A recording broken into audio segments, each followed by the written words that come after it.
Welcome to Income Fund Fundas, a unique show simplifying debt markets hosted by yours truly Sunil Javeri and brought to you by Axis Mutual Fund.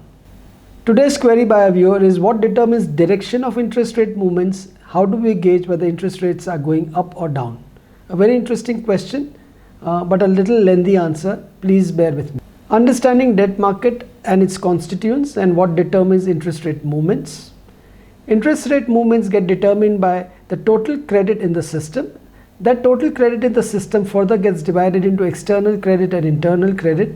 External credit is what we talk about as current account deficit.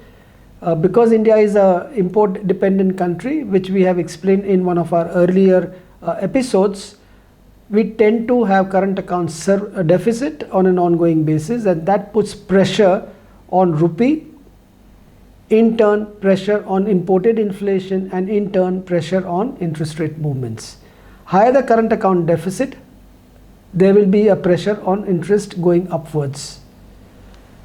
On the internal side, it further gets subdivided into private sector credit and public sector or government credit. Private sector credit is nothing but the credit growth in the system. As in when private sector starts borrowing more for the capital expenditure, working capital, etc., there is pressure on the liquidity from the private sector side, and that's when credit growth is on the higher side and interest rates tend to go up during that period. As far as the government credit is concerned, it gets determined by what we have already discussed, the fiscal deficit, the difference between the government's expenditure and the government revenues. Higher the fiscal deficit, the interest rates will be on the higher side because of demand on liquidity, the borrowing which is high on the higher side by the government sector.